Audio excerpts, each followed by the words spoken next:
السلام علیکم، آپ دیکھ رہے ہیں نجم سیٹھی شو. میں ہوں سید عائشہ ناز، میرے ساتھ موجود ہیں نجم سیٹھی صاحب. جی السلام علیکم. ویورز، آج کے شو میں ہم نے مہنگائی پر بات کرنی تھی، سیاسی انتشار پر بات کرنی تھی، فورن فنڈنگ کیس کا فیصلہ جو کہ 8 سال کے بعد محفوظ کر لیا گیا ہے، اس کے اثرات ملکی سیاست میں کیا ہو سکتے ہیں، اس پر بات کرنی تھی. قومی سلامتی کمیٹی کا جو اجلاس طلب کیا گیا ہے اس میں کیا امور زیر غور آ سکتے ہیں، یہ بھی ہمارے آج کے شو میں بات ہوگی. لیکن سیٹھی صاحب، جس پہ سب سے زیادہ بات کرنے کی ضرورت ہے وہ یہ کہ اچانک آپ ٹرینڈ کرنا شروع ہو گئے کل ٹویٹر پر، اور اس کی وجہ یہ تھی کہ آپ کی ایک بہت خوبصورت شیڈز کے ساتھ آپ بہت ہینڈسم لگ رہے ہیں اس تصویر میں، ورنہ تو ہینڈسم صرف عمران خان صاحب کو کہا جاتا ہے. اور کشتی میں آپ بیٹھے ہیں، دریا کی روانی آپ کو کہیں لے کر جا رہی ہے، لہروں کا پانی جو ہے وہ آپ کو کسی اور سمت میں لے کے جا رہا ہے. ادھر مہنگائی کا طوفان ہے، ادھر مہنگائی کی لہریں ہیں، آپ بیٹھے ہیں سابق وزیر اعظم نواز شریف کے ساتھ اور لندن کے ماحول میں آپ چل کر رہے ہیں. یہ کچھ دلوں پہ بہت گراں گزری ہے، ملکی حالات کا غم لگ ہی نہیں رہا کہ چہرے پہ کہیں موجود ہے. سیٹھی صاحب، یہ کدھر آپ پہنچ گئے اور روانی میں کدھر بہے جا رہے ہیں؟ دیکھیے، یہ غم تو میاں صاحب کو ہے، مجھے کیوں غم ہوگا؟ میں تو تجزیہ کرتا ہوں، لوگوں کے غموں کے اوپر تجزیہ کرتا ہوں. اسی لیے میرا خیال ہے یہ جو تصویر چل رہی ہے اس کے اوپر میاں صاحب نے ماسک پہنا ہوا ہے اپنا غم چھپانے کے لیے.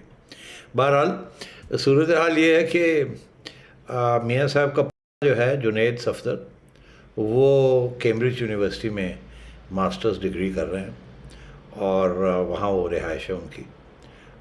ابھی حال ہی میں ان کی شادی ہوئی، اور میاں صاحب کو ڈاکٹر نے یہ کہا ہے کہ آپ کچھ باہر نکلا کریں اور کچھ فریش ایئر لیا کریں. اب سارا وقت یہ دفتروں میں بیٹھے رہتے ہیں، فلیٹ سے نکلتے ہیں اور دفتر میں چلے جاتے ہیں، پھر وہاں سے واپس آ جاتے ہیں.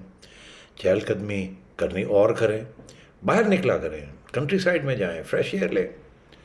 تو وہ ڈاکٹر صاحب کافی عرصے سے ان کے اوپر پریشر تھا، تو انہوں نے پھر یہ فیصلہ کیا کہ چلو صفدر جنید کو جا کے ملتے ہیں، ذرا کیمبرج کا بھی کی نظریں جا کے دیکھتے ہیں، نظارے دیکھتے ہیں. وہاں کیمبرج یونیورسٹی بڑی خوبصورت جگہ ہے اور ہزاروں کی تعداد میں وہاں ٹورسٹ سمر میں آتے ہیں. وہاں ایک دریا ہے جس کا نام ہے کیم، اور وہاں اس کے اوپر اسی قسم کی کشتیاں جو ہیں وہ اس پہ اسٹوڈنٹس اور ٹورسٹ جو ہیں وہ سیر ویر کرتے ہیں، ریلیکس کرتے ہیں. تو اس سلسلے میں پھر میاں صاحب نے مجھے بھی دعوت دی اور کہا کہ چلو ذرا سیر ہو جاتی ہے، تھوڑی سی ذرا آؤٹنگ ہو جائے گی، راستے میں گپ شپ بھی ماریں گے. میں نے کہا حاضر جی، بالکل ضرور، کون اپرچونٹی مس کرتا میاں صاحب کے ساتھ گپ شپ لگانے کی. تو پھر ہم کیمبرج چلے گئے اور وہاں گئے تو وہاں جنید کے چھوٹا سا فلیٹ ہے انہوں نے لیا، اور very modest. I was very impressed. ہمارا خیال تھا کہ بہت بڑی مینشن ہوگی، نوکر چوکر ہوں گے، کچھ بھی نہیں. بڑے ماڈسٹلی، بڑے ہمبلی طریقے سے جنید جو ہے وہ is living there with his wife. اور پھر ہم وہاں پہنچے اور وہاں پھر کھانا وانا کھایا. حال یہ ہے کہ اسٹوڈنٹس کی لائف جو ہے وہ کافی آسٹیر ہوتی ہے، مطلب سمپل ہوتی ہے، چھوٹی چھوٹی جگہوں پہ یہ رہتے ہیں، اور انہوں نے بھی ایسے ہی کیا ہوا ہے. اور تو میاں صاحب کھانا بھی ساتھ لے گئے تھے. میاں صاحب کو شوق بھی ہے کھانے وانے کا، اور وہ سوچ رہے تھے کہ اب جانا ہی ہے، پہلی دفعہ میں جا رہا ہوں جنید کے ہاں، تو کچھ لے کے بھی جانا چاہیے. تو انہوں نے آلو گوشت اور دال اور چاول اور کچھ اس قسم کی چیزیں بھی پیک کروا لی تھی. تو خیر جناب، پھر اور کچھ میں نے پھر جگنو نے اور میں نے ہم نے سوچا کوئی آم وام ہم یہاں سے لے گئے تھے کوئی تھوڑے سے.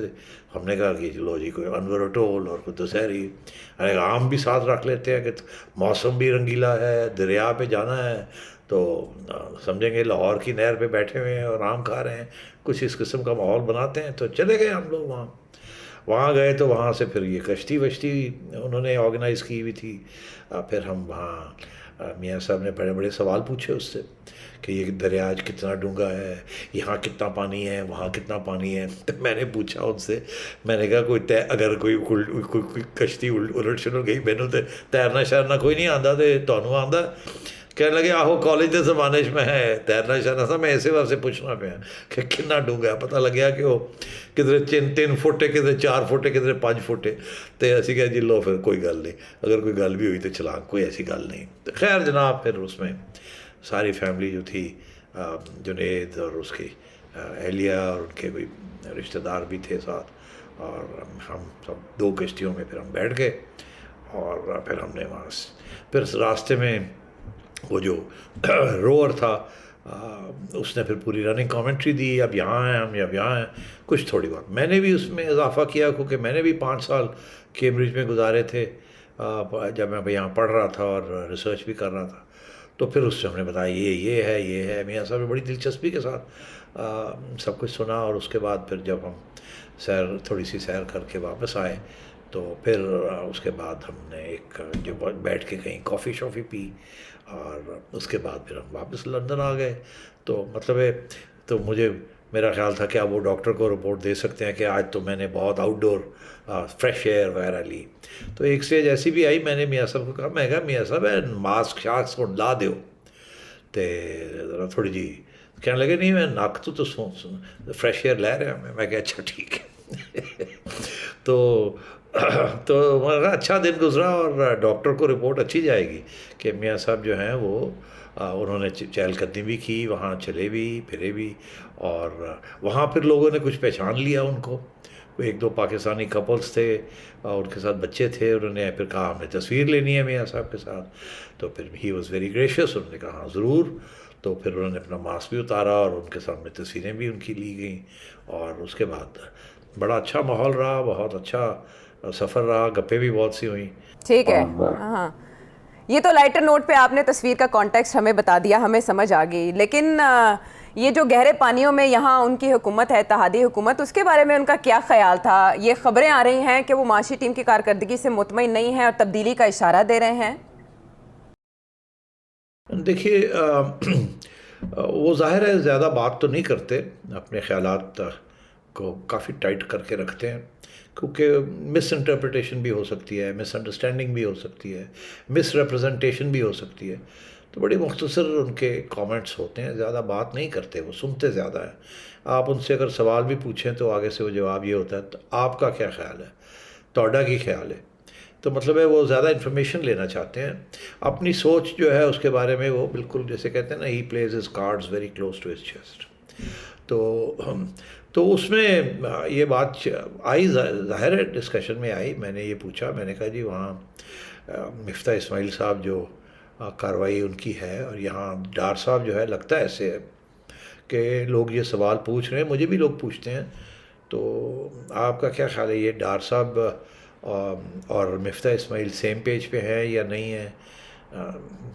تو انہوں نے کہا نہیں دیکھیے یہ حکومت ہے، ان کو اب اپنے پاؤں پہ کھڑا ہونا چاہیے اور ڈیلیور کرنا چاہیے، ہمارا تو کسی سٹیج پہ بھی یہ خیال نہیں تھا کہ ہم حکومت کرنا چاہیں گے، ہم تو یہی چاہتے تھے کہ ہم ڈیزالو کر کے اسمبلی واپس آ جائیں، اور یہ مشکل حالات ہیں، یہ جن لوگوں نے یہ مسئلے کریٹ کیے وہی حل کریں ان کو۔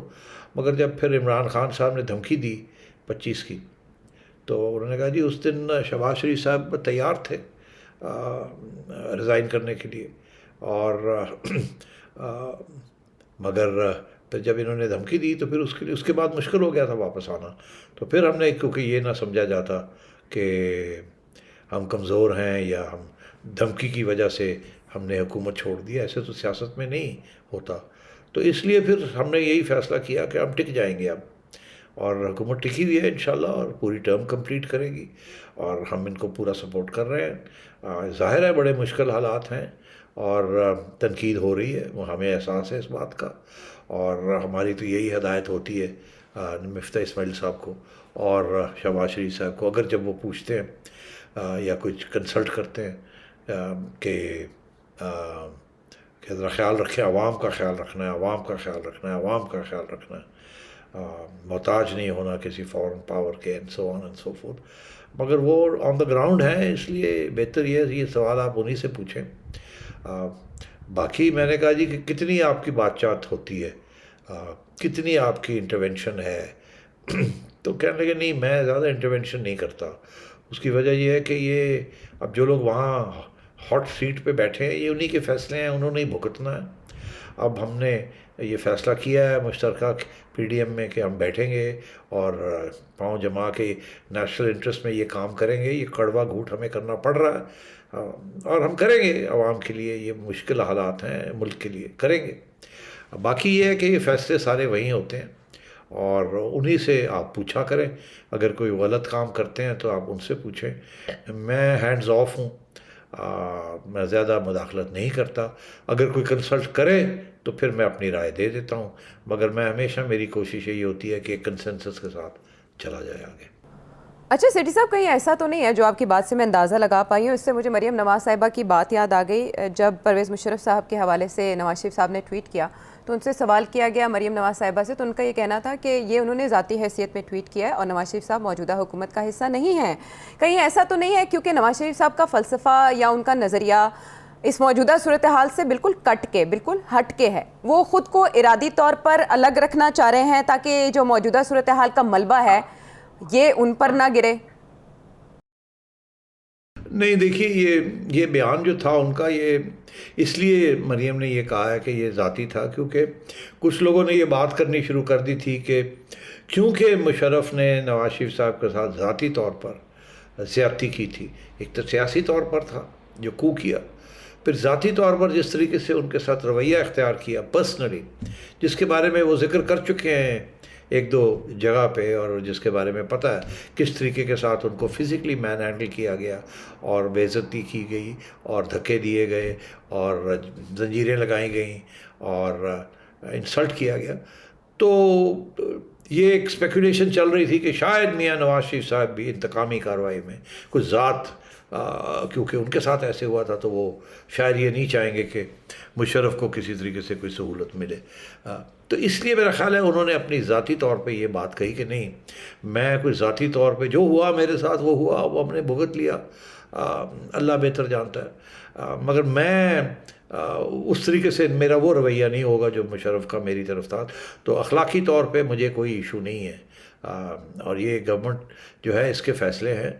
میں اس میں کوئی انتقامی کارروائی کی وجہ سے نہ سمجھا جائے کہ میں کوئی مداخلت کر رہا ہوں یا روک رہا ہوں یا میں سختی کر رہا ہوں. اس لیے میرا خیال ہے انہوں نے یہ اپنی طرف سے یہ بیان دیا تھا تاکہ ایسی کوئی مس انڈرسٹینڈنگ نہ ہو کہ ان کا کوئی انٹرونشن ہے اس کے اندر.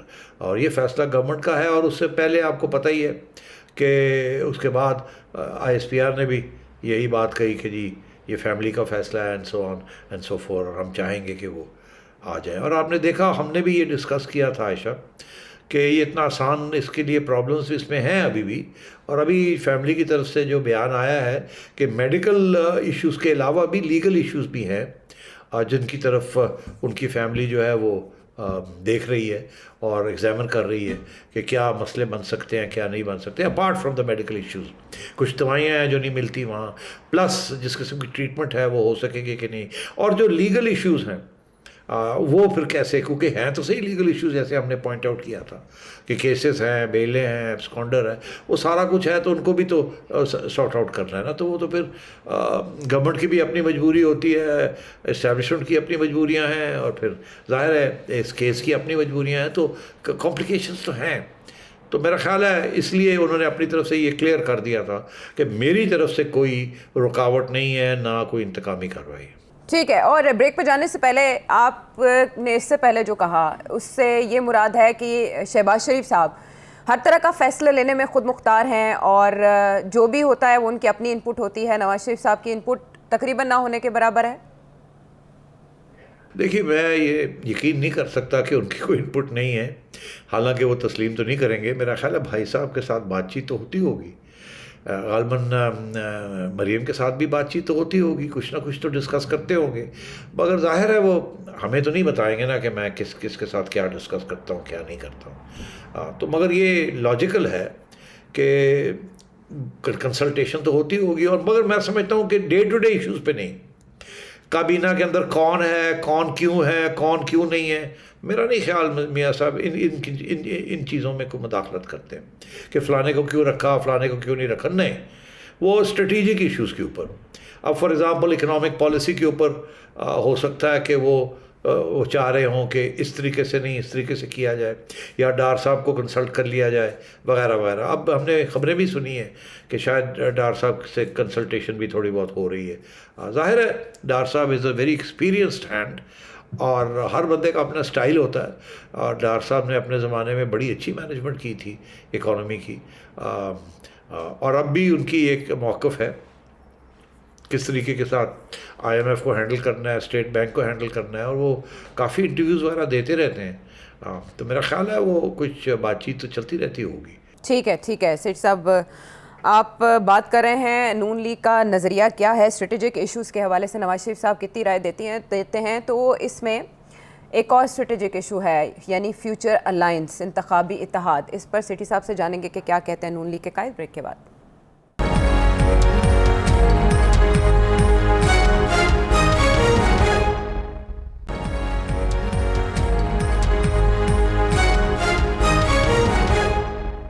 ویلکم بیک ٹو دا شو. ہم جاننے کی کوشش کر رہے ہیں سیٹی صاحب سے کہ دریا کی روانی اور بہتے ہوئے پانی کے دوران کیا باتیں ہوئی ملکی معاملات کے حوالے سے, کشتیاں کون جلا چکا ہے اور کس کی کشتی ڈوب رہی ہے. ایسے میں سیٹی صاحب اتحادیوں کے ریزرویشنز پہ بات ہوتی رہتی ہے, لیکن اب کچھ ذرائع یہ اطلاع دے رہے ہیں کہ نون لیگ کی قیادت میں تشویش پائی جاتی ہے کہ جتنے بھی فیصلے ہیں ان کا سارا ملبہ, ان کا سارا انبار نون لیگ کے کندھوں پہ آتا ہے, نون لیگ کو تنقید برداشت کرنی پڑتی ہے. تو اب اتحادیوں کو کہا جائے گا کہ آپ بھی آگے آئیں اور حکومت کے جو فیصلے ہیں ان کا دفاع کریں. خصوصاً بلاول بھٹو زرداری صاحب سے کہا جائے گا کہ آپ جو معاشی صورتحال ہے اس پر بات کریں. نواز شریف صاحب کو بھی آپ نے اس حوالے سے کنسرن دیکھا, اور کیا یہ الائنس آگے بھی چلے گا انتخابات میں, کیونکہ خواجہ صرف اس کا اشارہ دے چکے ہیں؟ خواجہ صاحب نے کیا اشارہ دیا ہے؟ انہوں نے کہا ہے کہ ان کا خیال ہے کہ اگلے انتخابات بھی انہیں مل کے لڑنے چاہیے, یہ اتحاد چلنا چاہیے. اچھا خیر, وہ تو کافی آگے کی بات ہے کہ کس طریقے سے یہ ہوگا یا نہیں ہوگا. میرا خیال ہے we should not be speculating. یہ خواجہ صاحب کی اپنی ذاتی رائے ہو سکتی ہے, مگر تو آپ کو تو پتہ ہی ہے سیاست کیسے تبدیل ہوتی ہے, اور سیاست میں آج کا دوست کل کا دوست نہیں رہتا, اینڈ سو آن. اگلی الیکشن کب ہوگی وہ تو ابھی بھی میرے ذہن میں تو سوال ہے. ظاہر ہے یہ حکومت چاہے گی کہ یہ پوری کی پوری ٹرم کمپلیٹ کرے اگلے سال تک, مگر ایسی فورسز بھی ہیں وہاں جو چاہتی ہیں کہ جلدی سے جلدی الیکشن ہو, اور دیکھا جائے گا پھر کیا ہوتا ہے. تو ابھی یہ تو اوپن کویسچن ہے. اب اس پہ کیسے اتحاد ہوگا, کون کس کے ساتھ کھڑا ہوگا, یہ دیکھنے والی بات ہوگی اس وقت کیا حالات ہوتے ہیں. ابھی تو آپ کو پتہ ہے پنجاب کے اندر کتنی ڈی اسٹیبلائزیشن ہے اس وقت, کوئی سرٹنٹی نہیں ہے وہاں کیا ہوگا کیا نہیں ہوگا. عدالتوں میں کیسز پڑے ہوئے ہیں, 2 جگہ پہ اسمبلیاں ہو رہی ہیں, ادھر پریزیڈنٹ صاحب جو ہے ہر چیز کو روک کے بیٹھ جاتے ہیں. تو یہ اس قسم کے مسائل ہیں. اب یہ بجٹ 28 تاریخ کو ہو رہا ہے, اور اس کے بعد پھر اگلے مہینے جا کے آئی ایم ایف کے ساتھ معاہدہ ہوگا, اور مہینے کے اخیر میں جا کے ہمیں پتہ چلے گا کہ اب آگے کس قسم کی اکنامک پالیسی پلاننگ ہونی ہے, یا کس طریقے سے اس حکومت نے آگے بڑھنا ہے. اور ہر پارٹنر کے اپنے اپنے مفاد ہیں, تو یہ پھر آگے جا کے اس کے اوپر تبصرے ہو سکیں گے. ابھی اٹس ٹو ارلی. ابھی تو focus is on survival in Punjab and budget and I M F and get the money in, تاکہ یہ جو اس وقت ڈالر 215 پہ چلا گیا ہے, یہ تو بڑی خطرناک سچویشن ہے. جتنی جلدی پیسے باہر سے آئیں گے اتنی جلدی اسٹیٹ بینک کے ریزروز بڑھیں گے, اسٹیٹ بینکس کے ریزروز بڑھیں گے, ایزی منی پالیسی شروع ہوگی, اور پھر یہ ڈالر کی جو تنگی ہے یہ کم ہوگی, پھر ڈالر گرنا شروع ہوگا. ابھی 215 پہ پہنچا ہوا ہے. ابھی تو بینکوں کو یہ کہا جا رہا ہے اسٹیٹ بینک کی طرف سے کہ ہمارے پاس تو پیسے نہیں ہیں, آپ $1,00,000 سے زیادہ کی لیٹر آف کریڈٹ نہیں کھول سکتے. اور باہر سے حالات یہ ہیں کہ لوگ کہہ رہے ہیں کہ جی 100% کیش مارجن دیں اور پھر جا کے ایل سیز کھولیں گے. تو یہ تو بڑی ڈپریسنگ اسٹیٹ ہے اس وقت. اسی لیے امکان یہی ہے کہ اکنامک گروتھ جو ہے وہ گرے گی. کچھ لوگ کہتے ہیں 4%, کچھ لوگ کہتے ہیں 3%, کچھ لوگ یہ بھی کہتے ہیں کہ 2.5% پہ آ جائے گی. یہ تو اب آگے دیکھنا یہ ہے کہ مفتاح اسماعیل اور فائنانس منسٹری کس طریقے سے اس چیز کو سیٹل کرتے ہیں. یہ آئی ایم ایف کے پروگرام کے اندر بڑی دیر ہو گئی ہے, بڑی ڈیلے ہو گئی ہے. یہ کم از کم 2 مہینے لیٹ ہے, اور ابھی بھی کوئی پیسے آنے کا امکان نہیں ہے for the next, in my view for the next 3 weeks اور سو, 3-4 weeks. تو اس لیے we have to wait and see, اور اس وقت تک پیسے نہیں ہیں اور سختی کی جائے گی اور ڈالر اور بڑھے گا. کچھ تو خبریں بڑی خطرناک قسم کی خبریں آ رہی ہیں. دیکھیے نا, ڈالر بڑھنے سے جب ہم کہتے ہیں ڈالر بڑھ رہا ہے تو مطلب کیا ہے اس کا؟ اس کا یہ مطلب ہے کہ جو چیزیں ہم امپورٹ کرتے ہیں وہ بہت مہنگی ہوتی جا رہی ہیں, خصوصاً کھانے پینے کی چیزیں یا انڈسٹریل را مٹیریل یا جن چیزوں سے آپ مینوفیکچرنگ کرتے ہیں اور ویلیو ایڈ کرتے ہیں وہ تو بڑی آپ کی امپورٹ ہے. $70 بلین کی آپ کی ایک سال کی امپورٹ ہے, اور آپ کی مر کے 25-30 ارب ڈالر آپ کی ایکسپورٹ ہے. تو 40-50 ارب ڈالر کا گیپ ہے, اور یہ بڑی خطرناک سچویشن. اور اسٹیٹ بینک کے ریزروز جو ہیں وہ گر گئے ہیں, کوئی 8-9 بلین پہ آ گئے ہیں. اور اوپر سے آپ نے جو قرضے دینے ہیں, تو یہ کوئی 1 سال کا مسئلہ نہیں ہے عائشہ, یہ 3-4 سال لگیں گے اسٹیبلائز کرنے میں.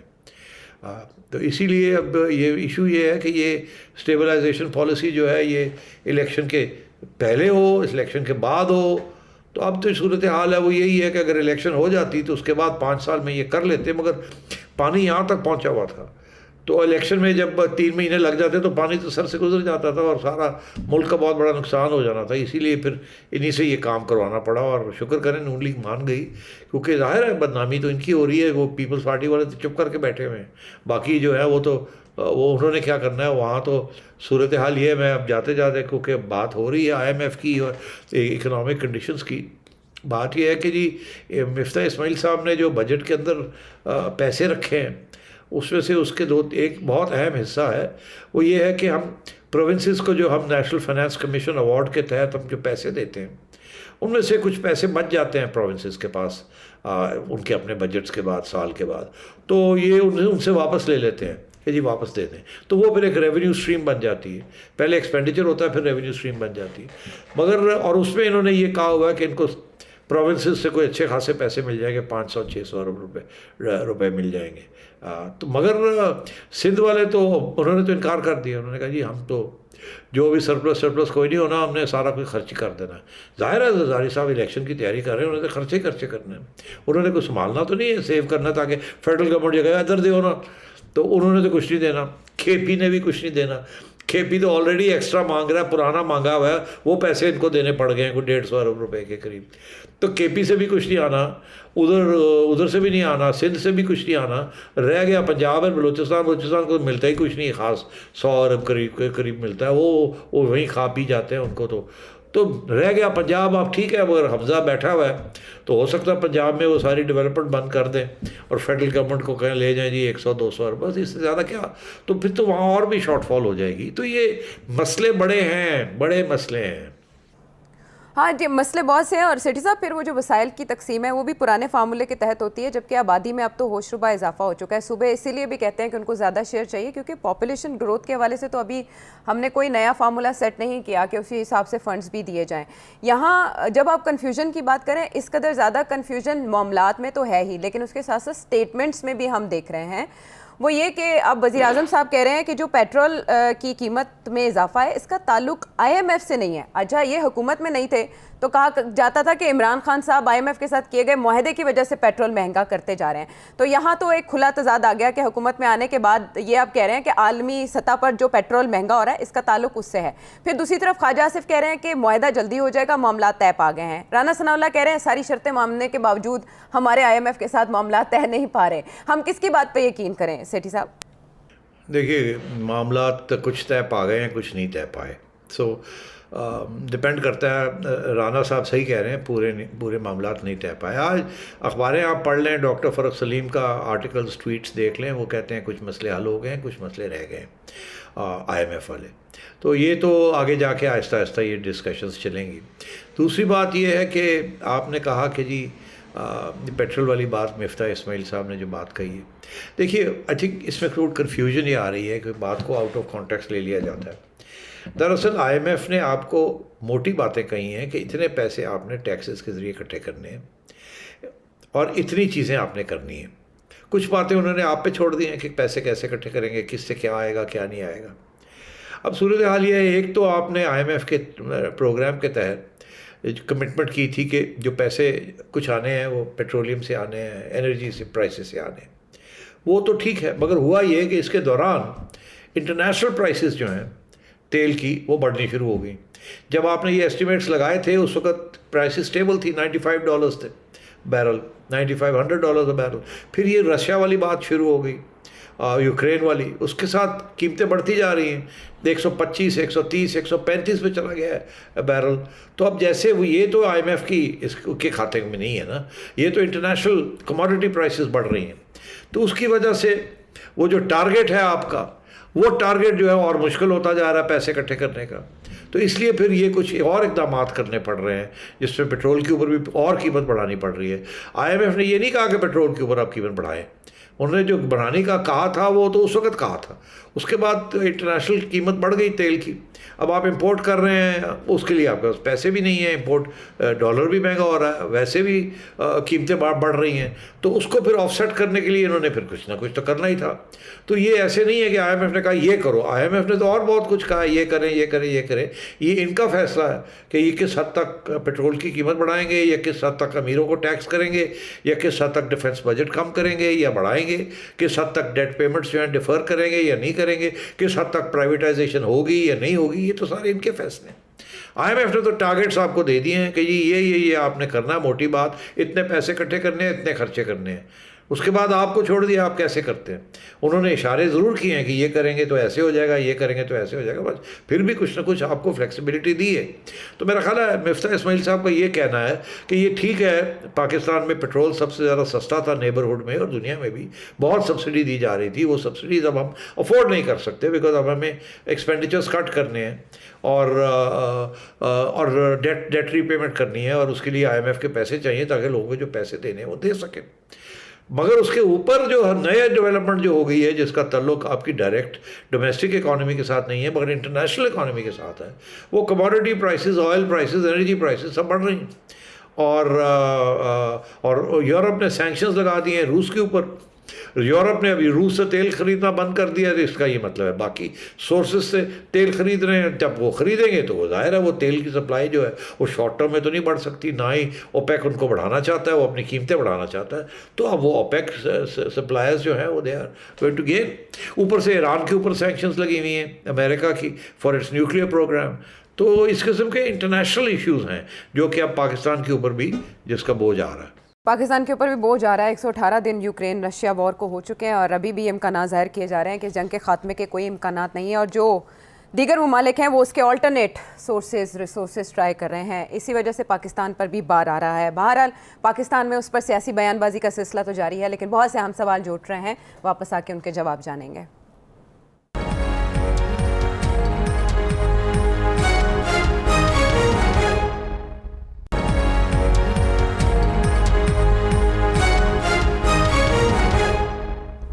شو میں ایک بار پھر خوش آمدید. سیٹھی صاحب، ایک تو یہ گمان ہے، یہ ارادہ ظاہر کیا جا رہا ہے کہ شہباز شریف صاحب آئی ایم ایف کے ساتھ معاہدے کے بعد عوام کو اعتماد میں لیں گے. ظاہر ہے وہ پھر خطاب کریں گے، قوم کو بتائیں گے کہ کیا مجبوریاں پیش نظر ہو سکتی ہیں، آئی ایم ایف کے ساتھ معاہدے کی شرائط کیا ہیں، مہنگائی کیوں ہو رہی ہے. لیکن اس کے ساتھ ساتھ انہوں نے کہا کہ مزید مشکل فیصلے بھی لینا پڑے تو لیں گے. ان مشکل فیصلوں کی تو پھر سیاسی قیمت بھی ہوگی. کیا ہو سکتا ہے وہ مشکل فیصلے؟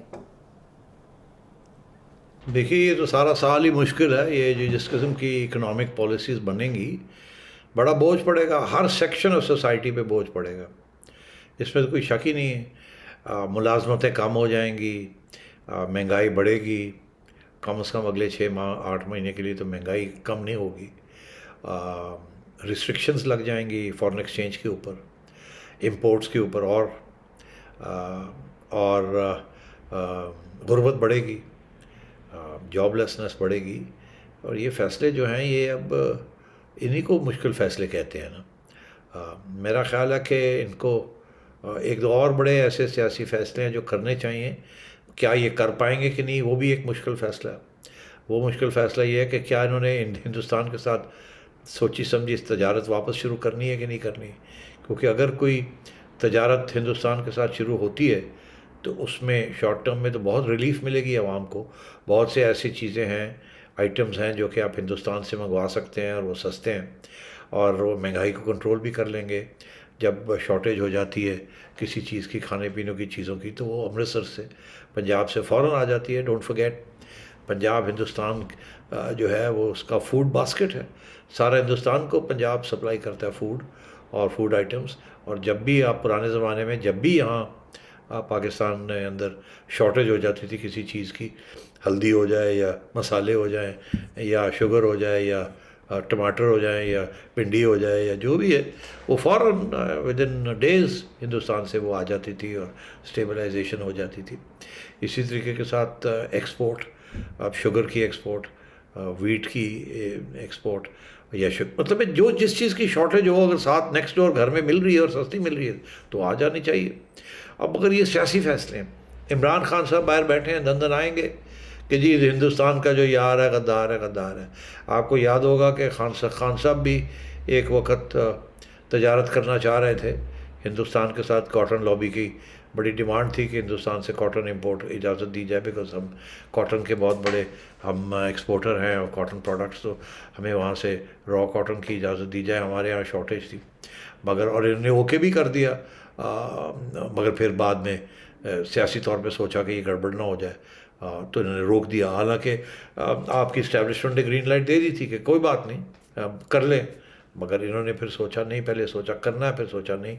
تو یہ گورنمنٹ کے اوپر بھی میرا خیال ہے کہ آپ پریشر تو آئے گا کہ بھئی نارملائز کریں تھوڑا بہت، وہ بھی مشکل فیصلہ نا، وہ کہ باہر بیٹھا ہوا ہے عمران خان، وہ پہلے اتنا پروپیگنڈا آپ کے خلاف کر رہا ہے، اس کو ایک اور مل جائے گا، مگر اس کا مشکل فیصلہ یہ ہے کہ اس کا پولیٹیکل فال آؤٹ تو ہوگا، عمران خان کے لوگ کہیں گے لو جی لو، مگر بات یہ ہے کہ عوام کی اگر اس میں بہتری ہے اور ان کو کوئی سہولت مل جاتی ہے یا قیمتیں کو کنٹرول کرنے کے لیے تجارت انڈیا کے ساتھ اچھی چیز ہے تو وائی ناٹ۔ سیاسی طور پہ بھی میرا خیال ہے فیصلے ہوں گے، نیب والا جو فیصلہ ہے کہ کیسے کرنا ہے، کیسز کا کیا ہونا ہے، میاں نواز شریف صاحب کو واپس کیسے لانا ہے، ان کے اوپر ابھی میں نے سنا ہے رانا ثناء اللہ صاحب نے یہ کہا ہے کہ گورنمنٹ کے اختیار ہوتے ہیں کیس کو ختم کرنا یا کچھ کرنا۔ اب وہ بھی ایک ایشو ہے، کیسے ہوگا کیا ہوگا، کیسے آئیں گے واپس ڈار صاحب، اور وہ کیسے واپس آئیں گے، قانون کے امینڈمنٹس کیا کرنی پڑیں گی، کیا، اور عمران خان صاحب تو پہلے ہی بیٹھے ہوئے کہہ رہے ہیں N R O N R O N R O, تو یہ ساری باتیں ہیں دیکھنے والی، اور کہیں نہ کہیں اسٹیبلشمنٹ کے ساتھ بھی نیگوسیشن کرنی پڑتی ہے، کہیں اپنے الائنس پارٹنرز کے ساتھ نیگوسیشن کرنی پڑے گی اینڈ سو آن۔ تو فار ایگزامپل میں آپ کو دے رہا ہوں کہ گورنمنٹ چاہے گی کہ سندھ اور پنجاب جو ہے، جو سارا بجٹ جو ان کو ملتا ہے اسلام آباد سے، وہ سارا خرچ نہ کریں، کچھ واپس کر دیں۔ زرداری صاحب گورنمنٹ کے اندر بیٹھے، وہ کہیں گے نہیں کر دیں، تو وہ کہے گے جی ہمیں اپنا سوچنا ہے، اپنی الیکشن کا سوچنا ہے، آپ سوچ رہے ہیں دوسری پنجاب کی الیکشن کا، ہم سوچ رہے ہیں سندھ کی الیکشن کا، ہم تو نہیں پیسے واپس کرتے۔ تو یہ آپس میں یہ چیزیں ہوتی ہیں، پھر appointments, transfers, appointments, these are all difficult decisions. Alliance partners 8-9 ہیں آپ کے، آپ نے ساتھ ان کو لے کے چلنا ہے۔ ایم کیو ایم والے وہاں بیٹھے ہوئے ہیں، وہ بھی پریشر آنا شروع ہو جائے گا، وہاں بھی مشکل فیصلے کرنے پڑیں گے کس طریقے سے چلنا ہے، اور باہر میڈیا بیٹھا ہوا ہے، ہر ایک بات کے اوپر ان کا ایک تنقیدی جائزہ ہے، تو یہ it's going to be a hard climb. Hard climb اس لیے بھی کہ اشرافیہ کی جانب جانے کا ارادہ ظاہر کیا جا رہا ہے کہ اشرافیہ کو ٹیکس نیٹ میں لایا جائے گا۔ پچھلی حکومتوں نے تو اس پر ہار مان لی تھی، ارادہ ظاہر کرنے کے بعد کچھ کر نہیں سکے۔ دیکھتے ہیں کہ اتحادیوں پہ مبنی حکومت اس بارے میں کیا کر پاتی ہے۔ لیکن ایک اور چیز جو بہت اہم اس ملکی صورتحال میں کنسیڈر کی جا رہی ہے وہ ہے فورن فنڈنگ کیس تحریک انصاف کے حوالے سے۔ اب فاروق حبیب صاحب تو کہتے ہیں کہ کسی جماعت پر پابندی نہیں لگ سکتی اگر کوئی بھی فیصلہ آئے یا فنڈنگ ممنوعہ فنڈنگ ثابت ہو جائے۔ سیٹھی صاحب، election commission already under pressure ہے کہ اس کو کہا جاتا ہے، عمران خان صاحب نے خود کہا کہ وہ حمزہ شہباز اور مریم نواز صاحبہ سے ڈکٹیشن لینے کے لیے جاتے ہیں، ان سے آرڈرز لینے کے لیے جاتے ہیں۔ تو آپ کے خیال میں اس وقت کسی سخت فیصلے کا متحمل الیکشن کمیشن ہو سکتا ہے؟ ایسا کوئی بھی فیصلہ ملکی سیاست کو کیا رخ دے گا؟ دیکھیے میں آپ کو بتاؤں الیکشن کمیشن کیا کرے گا اور مسئلہ کہاں جا کے کھڑا ہوگا۔ الیکشن کمیشن کا فیصلہ میں آپ کو پریڈکٹ کر دیتا ہوں۔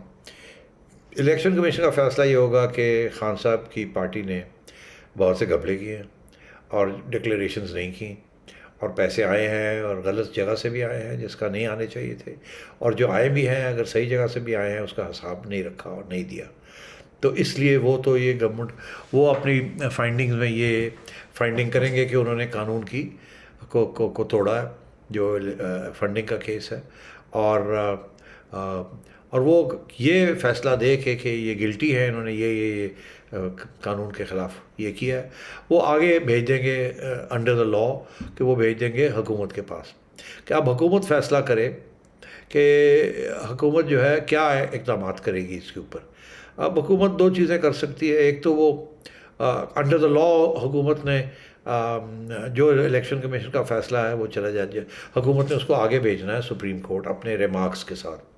حکومت یہ کہہ سکتی ہے اس پارٹی کو بین کر دیا جائے، حکومت یہ کہہ سکتی ہے کہ اس کو فائن کر دیا جائے، یا جو گھبلا ہوا ہے یا جو پیسے ادھر ادھر گئے ہیں ان کو ان سے فائن کر دیا جائے۔ تو حکومت کے پاس بہت سے آپشنز ہیں کہ کیا وہ پی ٹی آئی کو بین مانگتی ہے اور بین کی ڈیمانڈ کر کے آگے بھیج دیتی ہے سپریم کورٹ میں، اور سپریم کورٹ پھر یہ فیصلہ کرتا ہے کہ بین کرنا ہے یا نہیں کرنا۔ پھر اس کے جو نتائج ہیں وہ کیا ہوں گے سب کو سوچنا پڑے گا، وہ پولیٹیکل ایشو ہے۔ یہ ہاں تو وہ کہہ رہے ہیں آپ این آر او مانگ رہے ہیں، وہاں یہ نہ ہو جائے کہ پی ٹی آئی کی چھٹی ہو جائے، اور کیا یہ ملک کے مفاد میں ہے، کیا اسٹیبلٹی کی ریکوائرمنٹ ہے، کیا بین کے ساتھ کوئی ایشو مسئلہ حل ہوتا ہے کہ نہیں ہوتا۔ وہ ایک اور پی ٹی آئی بنا لیں گے، اس کا بھی لیڈرشپ میں عمران خان کو بنا دیں گے، جیسے ایک زمانے میں نیشنل عوامی پارٹی ہوتی تھی، اس کو بھٹو صاحب نے اسی طریقے کے ساتھ اس کو بین کروایا سپریم کورٹ سے۔ انہوں نے اے این پی عوامی نیشنل پارٹی بنا لی فرام نیشنل عوامی پارٹی، اور وہ ابھی بھی چل رہی ہے۔ تو یہ چیزیں چلتی رہتی ہیں، مگر دھکا ضرور پڑے گا عمران خان صاحب کو جب یہ پتہ چلے گا کہ الیکشن کمیشن نے یہ کہا ہے، اور اس کی اپیل ویل کوئی نہیں ہے، وہ سیدھا جائے گا گورنمنٹ کے پاس، گورنمنٹ اپنی مور لگا کے اس کے اوپر اور اپنی ہدایت کر کے آگے سپریم کورٹ بھیج دے گی، معاملہ جا کے سپریم کورٹ رک جائے گا۔ سپریم کورٹ نے پھر یہ فیصلہ کرنا ہے کہ کیا اس کے اوپر کیا قانون اپلائی ہوتا ہے اور کیا اس کو کرنا ہے۔ مگر اس میں کوئی شک نہیں ہے کہ کم از کم بہت سے فائن ہو جائیں گے اور کنوکشن ہو جائے گی کچھ لوگوں کی جن لوگوں کے نام پہ اکاؤنٹس بنے ہوئے ہیں وغیرہ وغیرہ، کچھ اس بھی چیز ہو سکتی ہے۔ مگر میں نہیں سمجھتا کہ عمران خان صاحب کو کوئی بین کرے گا، اس سے معاملہ اور خراب ہو سکتا ہے، اور وہ ایک سیاسی فیصلہ ہے، اور آپ ایک سیاسی جماعت کو جس کو اس وقت ایک حد تک عوام کی حمایت بھی ہے، ایسے آپ نہیں کر سکتے۔ آپ اگر کریں گے بھی تو وہ ریباؤنڈ کر جائے گا اور کوئی اس سے حاصل کچھ نہیں ہوگا۔ مگر یہ ایک قانون ہے اور اس قانون کی بالادستی ہونی چاہیے۔ یہ پہلی دفعہ یہ ہوا ہے کہ جی فارن فنڈنگ اور فنڈنگ کیس، غلط فنڈنگ ہوئی ہے، اس کے اکاؤنٹس نہیں رکھے گئے، گھپلے ہو گئے، ایمبیزلمنٹ ہو گئی ہے، پیسے آئے گئے کہاں، یہ ہونا چاہیے، اکاؤنٹیبلٹی ہونی چاہیے۔ اب اس کے اوپر کیا الیکشن کمیشن کتنی سختی اختیار کرتی ہے، کس حد تک سزا دیتی ہے، اور پھر وہ سزا آگے گورنمنٹ اس کو انڈورس کرتی ہے یا نہیں کرتی، اور پھر وہ آگے سپریم کورٹ کے پاس جب جاتا ہے تو وہاں 3 مہینے کے اندر سپریم کورٹ کیا فیصلہ کرتا ہے کیا نہیں کرتا، تو یہ معاملہ بھی چلے گا۔ مگر میں نہیں سمجھتا کہ عمران خان کے اوپر کوئی زیادہ بوجھ آئے گا ذاتی طور پہ، اور لوگوں کے اوپر آ سکتا ہے، اور نہ ہی پارٹی جو ہے اس کو بین کیا جائے گا۔ فائننگ ہو جائے گی، کچھ لوگوں کے اوپر آسمان گرے گا، اور ان کی اکاؤنٹیبلٹی ہو جائے گی۔ جن لوگوں کے نام پہ پیسے آ رہے تھے، یہ ہو رہا تھا، وہ ہو رہا تھا، خان صاحب کے ذاتی نام پہ تو کوئی پیسے نہیں آئے، پیسے تو پارٹی عہدیداروں کے نام پہ آئے ہیں، اسد قیصر صاحب کے نام پہ آئے ہیں، اسد عمر کے ساتھ کے نام پہ آئے ہیں، and so on and so forth. ٹھیک ہے، جو بھی فیصلہ ہوگا ظاہر ہے اس کا اطلاق دیگر پارٹیز پر بھی کیا جائے۔ پاکستان تحریک انصاف کا یہی مطالبہ ہے کہ پیپلز پارٹی اور نون لیگ کے اکاؤنٹس کی بھی چھان بین کی جائے۔ سیٹھی صاحب، اس سے ہٹ کے اب ہمارے پاس وقت بہت کم ہے، قومی سلامتی کمیٹی کا جو ان کیمرہ اجلاس بلایا گیا ہے، آپ کو کیا معاملات لگتے ہیں جن پر بریف کیا جائے گا D G I S I اور آرمی چیف کی جانب سے؟ دیکھیے، میرا خیال ہے اس میں 2 چیزیں ہیں، ایک تو ہے افغانستان اور دوسرا ہے عمران خان صاحب کی جو اٹیک آ رہی ہے اسٹیبلشمنٹ کے اوپر۔ دونوں چیزیں ڈسکس ہوں گی۔ افغانستان کے اوپر یہ مسئلہ یہ ہے کہ آپ کی ریاست جو ہے وہ ایک ٹی ٹی پی کے ساتھ ایک معاہدہ کرنے جا رہی ہے، اور پہلے یہ خبریں آ رہی تھیں کہ ٹی ٹی پی والے بات نہیں مان رہے۔ اب کل کی خبر یہ ہے کہ افغانستان کی حکومت نے یہ کہا ہے کہ اگر ٹی ٹی پی معاہدہ نہیں کرتی یا کوئی اچھا معاہدہ نہیں ہوتا تو وہ پھر ٹی ٹی پی کا ساتھ نہیں دیں گے۔ یہ ایک اچھی ڈیولپمنٹ ہے، اس سے مطلب ہے آپ کا موقف افغانستان حکومت نے بھی پہلی دفعہ ایکسیپٹ کیا ہے، قبول کیا ہے، کیونکہ پہلے ان کا یہ موقف تھا کہ آپ کے ان کے درمیان ہے، ہم فیسیلیٹیٹ کر دیتے ہیں۔ اب ان کی طرف سے یہ بیان آیا کہ نہیں، ٹی ٹی پی کو آپ کے ساتھ صحیح بیٹھ کے بات کرنی پڑے گی، اگر ٹی ٹی پی گڑبڑ کرتی ہے تو ہم ٹی ٹی پی کے ساتھ نہیں دیں گے۔ تو یہ بہت امپورٹنٹ پریشر گروپ ہے، یہ ایک کامیابی ہے آپ کی اسٹیبلشمنٹ کی کہ انہوں نے آئی ایس آئی نے جا کے منا لیا ان کو۔ اب ٹی ٹی پی کو بھی منانا ہے، مگر وہ آئین کے دائرے کے اندر رہتے ہوئے۔ بلاول بھٹو صاحب نے کچھ بیان ایسے دیے ہیں جس کی ایسے لگتا تھا کہ وہ شاید سمجھتے ہیں کہ ٹی ٹی پی کے ساتھ کوئی بات چیت نہیں ہونی چاہیے اور ان کے ساتھ کیونکہ وہ یقین نہیں کیا جا سکتا ان پہ اور ان کا ٹریک ریکارڈ بہت برا ہے. ہمیشہ معاہدے جو ہے وہ توڑ دیتے ہیں اور پھر اس وقت بھی دہشت گردی کر رہے ہیں اور ان کا تعلق جو ہے وہ داعش کے ساتھ بھی ہے اور پھر امریکہ بھی اس میں اندر انوالو ہو جاتا ہے. تو میرا خیال ہے کیونکہ ان کی طرف سے اس قسم کی بیان بازی آئی ہے, وہ ظاہر ہے دنیا کا دورہ کر کے آئے ہیں, وہاں انہوں نے ان کی باتیں سنی ہیں. تو میرا خیال ہے انہوں نے یہ سوچا ہے اسٹیبلشمنٹ نے کہ پھر اب پارلیمنٹ کے اندر ہی بریفنگ کرتے ہیں, بتاتے ہیں کہ ہماری مجبوریاں کیا ہیں اور اس وقت دباؤ کیا ہے اور کس طریقے سے ہم اس کو ہینڈل کرنے کی کوشش کر رہے ہیں تاکہ پارلیمنٹ پارٹی, یہ جو پی ڈی ایم ہے, یہ حکومت اور پارلیمنٹ اور اسٹیبلشمنٹ ایک صفحے پہ آ جائیں. بالکل, اور فوج اس سے پہلے کہہ چکی ہے کہ اگر ایسی کوئی مہم چلتی ہے تو اس پر ایکشن لینا حکومت کا کام ہے. بہرحال ملکی سیاست اور عالمی سیاست کے یہ سلگتے ہوئے ایشوز ان کیمرہ اجلاس میں ڈسکس کیے جائیں گے. ہم اپنے پروگرامز میں اس بارے میں بات کرتے رہیں گے. آپ اگر کچھ پوچھنا چاہیں ویڈیو میسج کے ذریعے پوچھیے. اگلے پروگرام تک کے لیے اجازت دیجیے.